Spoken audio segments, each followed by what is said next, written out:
एक बार फिर बात करेंगे। हमारे साथ मौजूद है a vice marshal retired Shahzad Chaudhary साहब, सीनियर न्यूज़ एनालिस्ट हैं और इन्फॉर्म्ड डिफेंस एक्सपर्ट्स भी हैं। बहुत बहुत शुक्रिया वाइस मार्शल साहब, आपने हमें ज्वाइन किया है। बज़ाहिर ऐसा लग रहा था कि ये लामुतनाही जंग है, ये पता नहीं न जाने कब तक चलेगी, और वो अभी भी बहरहाल कोई इस सिलसिले में कोई सॉलिड और बहुत ही कोई कॉन्क्रीट डेवलपमेंट नहीं हुई कि ये अब इस सिलसिले में कोई बहुत ही मेजर ब्रेक थ्रू होने वाला है। लेकिन फिर भी अब फिर खबरें आनी शुरू हुई है जिससे लग ये रहा है कि perhaps in the next several days कुछ ना कुछ मेजर पॉजिटिव कॉन्क्रीट डेवलपमेंट हो सकती है।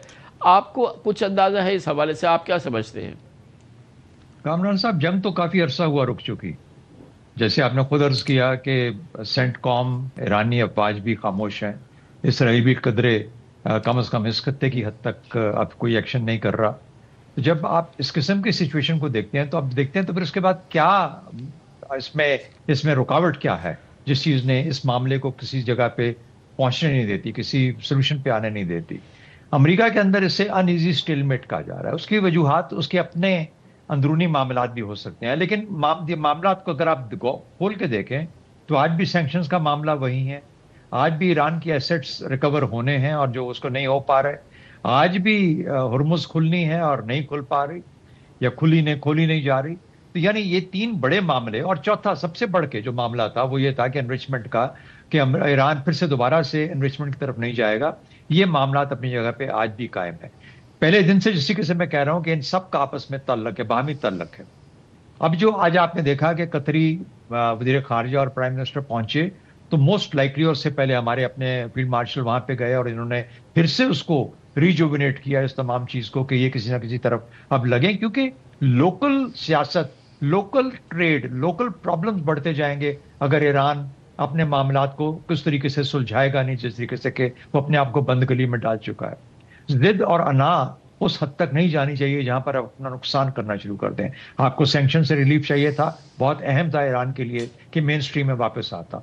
ईरान को अपने जो एसेट्स से उनकी रिकवरी चाहिए थी, लेकिन हुर्मुज पे जब आपने उसको बना लिया अपना एक अना का मसला, तो अब कोई ना कोई तरीका निकालना पड़ेगा कि हुर्मुज आहिस्ता आहिस्ता फिर से चलना शुरू हो जाए। तो मेरा अपना ख्याल ये है कि हुर्मुज अब चलना शुरू हो जाएगा, क्योंकि फील्ड मार्शल साहब गए हैं, कुछ एसेट्स अभी कतर और रिलीज कर देगा। ओमान और ईरान मिलके अपने मामलात को हुर्मुज के हिसाब से कोई रिजॉल्व कर लेंगे कि जाने का रास्ता ईरान की तरफ से, आने का ओमान की तरफ से।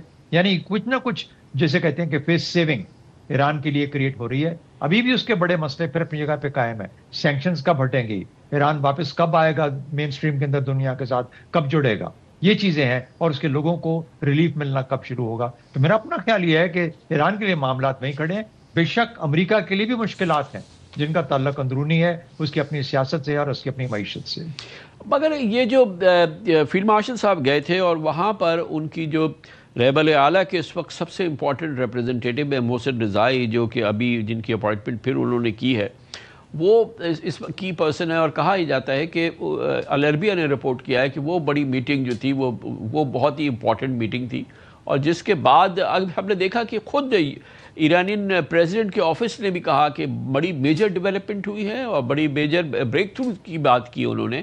तो अब इस पूरे माहौल के अंदर आम तौर पे यही हम और आप और जो खैर और पूरी दुनिया के माहिरीन इस बात पे कहते हैं कि ईरान की इकानमी इस वक्त अगर शैटर्ड नहीं है तो बिल्कुल शैटर्ड के करीब ही है, और अब मामलात बहुत ज़्यादा ख़राब हो गए। एक्सचेंज रेट के मामलात हों, इन्फ्लेशन के मामलात हों, अनएम्प्लॉयमेंट के मामलात हों, 6 महीने से जंग चलने के मामलात हों, 47 ईयर्स से एक आइसोलेशन के मामलात हों, सैंक्शंस के मामलात हों। तो आफ्टर ऑल ईरान को किसी ना किसी जगह से इस पे अब उस तरफ जाना है ना कि जिससे कि कोई नॉर्मलसी भी कंट्री के अंदर किसी सूरत से बरकरार हो। बेशक बेशक, देखिए किसी की एस्टिमेट है और ये स्टडी हुई है कि अगर ईरान टोल्स लेता है हुर्मुज के ऊपर तो 6 अरब डॉलर सालाना से लेकर 14 अरब डॉलर सालाना तक वो कमा सकता है। इसके बीच में कर लीजिए कहीं ना कहीं पे, अगर वो 14 अरब डॉलर भी कमाता है तो जो उसका नुकसान हुआ है जंग के अंदर, उसको 20 साल लगेंगे उस नुकसान को रिकवर करते करते। Relief to the people comes later, लोगों की हालत उसके बाद बदलेगी। तो हम बेशक इसके ऊपर तो बहुत ज्यादा ईरान को शाबाश दे सकते हैं कि उसने बहुत खूब लड़ा, एक सुपर पावर के खिलाफ खड़ा रहा, उसने बहुत अच्छा लड़ा, लेकिन at the end of the day फिर सुबह, अगली सुबह को जाके फिर उसको अपनी जिंदगी को नॉर्मलाइज करना है और अपनी जिंदगी को लेकर चलना है। तो जिस तरीके से मैंने पहले आपसे अर्ज की कि बहरहाल में कतरियों का वहां पे पहुंचना, उससे एक दिन पहले जबकि ओमानी भी आए उनके बीच में और फील्ड मार्शल की मौजूदगी में ये मामला तय हुए। फील्ड मार्शल साहब गए, उनको राजी किया, उनको समझाया कि ये आपके लिए बेहतर है, और फिर कतरियों का आना। अब देखिए यहाँ पे कहीं ना कहीं पे आके जो ईरान का अपना जो स्ट्रक्चर है डिसीजन मेकिंग का, उसको भी फाल नजर आना चाहिए। ये कभी मोहसिन रजाई साहब बहुत इंपॉर्टेंट हो जाते हैं, कभी पेजेश्कियान साहब इंपॉर्टेंट हो जाते हैं, और कभी उनके जो बड़े लीडर हैं वो उनकी जब तक अप्रूवल नहीं हो पाता।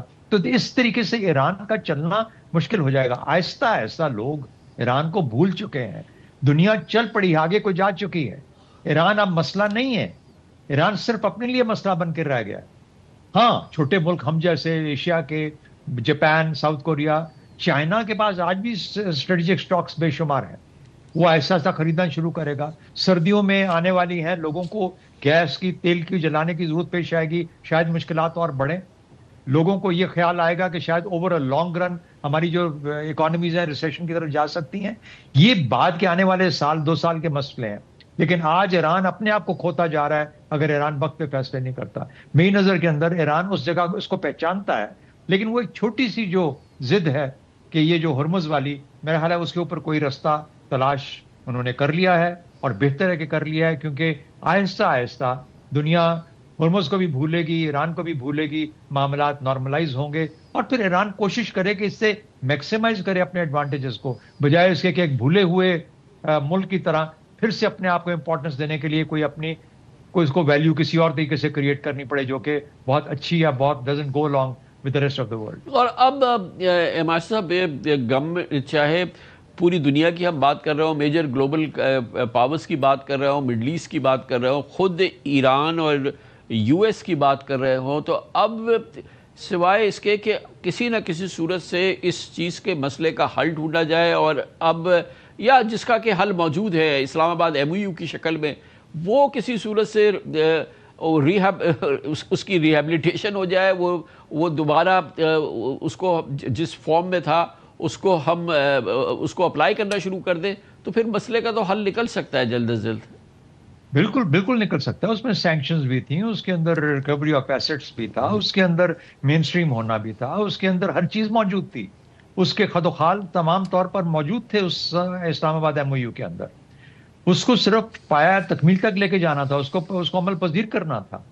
लेकिन वहीं पे जाके दोनों तरफ की अनाएं और जिद्दें, और फिर ट्वीट उधर के प्रेसिडेंट ट्रंप की, और उसके बाद लेकिन प्रेसिडेंट ट्रंप भी अब रियलाइज करता है कि वो कैसी जगह पे अपने आप को फंसा बैठा, यानी जहां पर कि अब उसको वाकई में एक पॉलिटिकल उसको कहते हैं कि is paying the cost for it, और वो पॉलिटिकल कॉस्ट उसको पड़ रही है। अब वो खैर उसका आखिरी टर्म है, उसके बाद रिपब्लिकन पार्टी जीते ना जीते, डेमोक्रेट्स ने आना है जिसने आना है, वो शायद इसको रेक्टिफाई भी करेंगे। मेरा अपना ख्याल ये है कि यूरोपियंस के साथ मिलके, या शायद उनको लीड भी लेनी पड़ जाए, एक JCPOA जब तक नहीं हो पाएगा उस वक्त तक बड़े इश्यूज जो हैं उनको रिजॉल्व करना, शायद सॉल्व करना मुश्किल हो जाएगा। लेकिन दरमियानी ये जो एक फंक्शनल रिलेशनशिप है इस खत्ते की, हुर्मुज की इस खत्ते के साथ। देखिए दूसरी बात सुनिए, 3 से 4% सिर्फ गैस जाती है यूरोप को इस पूरे गल्फ से। कुछ ममालिक हैं किसी की 25% है, किसी की 20% है जो कतर से गैस इंपोर्ट करता है, LNG की बात करो। बाकी 70% गैस यूरोप की अमेरिका से जाती है।